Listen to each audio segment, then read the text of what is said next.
সহবাসের পরে মেয়েদের জন্য ফরজ গোসল না করে ঘরের কাজকাম রান্না বাড়া ইত্যাদি করা, বাচ্চাকে দুধ খাওয়ানো, এগুলো জায়েজ আছে নাকি না জায়েজ? গোসল ফরজ হওয়া অবস্থায় গোসল না করার আগ পর্যন্ত কয়েকটা কাজ করা নিষেধ। 1, নামাজ পড়া নিষেধ। 2, তওয়াফ করা নিষেধ। 3, মসজিদে অবস্থান করা নিষেধ। 4, কোরআন স্পর্শ করা নিষেধ। 5, কোরআন পড়া নিষেধ। এই 5টি কাজ ছাড়া আর কোনো কাজ কিনা নিষেধ না। অতএব সহবাসের পরে কোনো মেয়ে, কোনো মহিলা তিনি যদি গোসল না করে, ফরজ গোসল না করে তিনি যদি কি করেন, গৃহস্থলীর কাজকাম করেন, রান্না বাড়া করেন, অন্য কাজকাম করেন, বাচ্চাকে দুধ খাওয়ান, এগুলো এই 5টি নিষিদ্ধ কাজের আওতায় যেহেতু নাই, অতএব সেটা জায়েজ আছে। আমাদের দেশে যত কঠোরতা সব মেয়েদের উপরে, ছেলেদের উপরে নাই। ছেলে গোসল ফরজ হয়েছে, 2-4 ঘন্টা শুয়ে রয়েছে বা এমনকি হাঁটাহাঁটি করছে, তাকে তেমন কেউ কিছু বলে না। সমস্ত চাপগুলা মেয়েদের উপরে। আর এই ফতোয়াগুলা মেয়েদের উপরে, ফতোয়াগুলা দেয়ও বেশিরভাগ মেয়েরাই।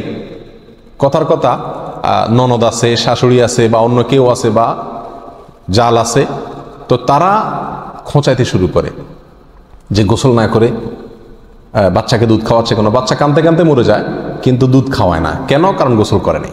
তো এগুলো না জানার কারণে হয়েছে। ফরজ গোসল না করে 5টি কাজ করা নিষেধ, এর বাইরে আর কোনো কাজ নিষিদ্ধ না। অতএব এমনকি আপনি রোজাও রাখতে পারেন, কি ফরজ গোসল না করে রাখতে পারেন বলতে সাহরি খেতে পারেন, সাহরি খেয়ে রোজা শুরু করতে পারেন। তাহলে আপনি বাচ্চাকে দুধ খাওয়াতে পারবেন না, কে বলেছে? বাসায় কাজ করতে পারবেন না, কে বলেছে? তবে হ্যাঁ, যদি আপনি ফরজ গোসল একটু দেরিতে করতে চান কোনো কারণে, তাহলে সেক্ষেত্রে অন্যান্য কাজ কামের সুবিধার জন্য ওযু করে নেওয়া উত্তম। সহিহ মুসলিমের এক হাদিসে আসছে, নবী আলাইহিস সালাতু ওয়াস সালাম গোসল ফরজ হলে ওই অবস্থায় যদি কেউ ঘুমাইতে চায়, শুয়ে থাকতে চায় অথবা অন্য কোনো কাজ করতে চায়, তাহলে তাকে ওযু করে নেওয়ার পরামর্শ দিয়েছেন। অতএব ওযু করে নিয়ে এরপর অন্যান্য কাজ করা উত্তম। এর বাইরে ওযু ছাড়া যে সে কিছু করতে পারবে না, ব্যাপারটা এরকম না। একবার আবু হুরায়রা রাদিয়াল্লাহু তাআলা আনহু, তার সাথে নবী আলাইহিস সালাতু ওয়াস সালামের দেখা হয়েছে কোনো এক রাস্তায়, এই অবস্থায় যে তার গোসল ফরজ হয়েছিল। তো আবু হুরায়রা রাদিয়াল্লাহু তাআলা রাসূলুল্লাহ সাল্লাল্লাহু আলাইহি ওয়াসাল্লামকে দেখে এড়াইয়া চলে গেছেন, একরকম পালায়া চলে যাওয়ার মতো, যায় তাড়াতাড়ি করে গোসল টোসল করে তারপরে আসলেন। নবী আলাইহিস সালাতু ওয়াস সালাম জিজ্ঞাসা করলেন, আবু হুরায়রা তুমি কই গেছিলা? তোমার দেখলাম।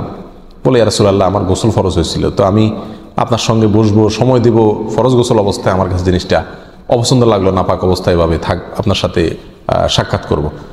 তখন নবী আলাইহিস সালাতু ওয়াস সালাম বলেছেন, সুবহানাল্লাহ, মুমিন আবার নাপাক হয় নাকি? অর্থাৎ এটা তো একেবারে তোমার পুরো বডি নাপাক হয়ে গেছে, টাচ করলে আমি নাপাক হয়ে যাবে, ব্যাপারটা তো এরকম না। তুমি এটাকে এত কঠিনভাবে নিয়েছো কেন? তাহলে এই সব হাদিসগুলোকে সামনে রাখলে মোটামুটি পরিষ্কার হয়ে যায়। আমাদের আয়েশা রাদিয়াল্লাহু তাআলা আনহা থেকে এক হাদিসে আসছে, তাকে জিজ্ঞাসা করা হয়েছিল যে নবী আলাইহিস সালাতু ওয়াস সালাম গোসল ফরজ হলে তিনি ঘুমাতেন কিনা? তিনি বলেছেন হ্যাঁ ঘুমাতেন। কোনো কোনো বর্ণনা আসছে ওযু করা ছাড়াও ঘুমাতেন। তাহলে বোঝা গেল ওযু করে নিয়ে ঘুমানো, ওযু করে নিয়ে কাজ কাম করা উত্তম, কিন্তু আপনি যদি নাও করেন তাতে কি হবে না, কোনো গুনাহ এতে হবে না। আল্লাহু আ'লাম।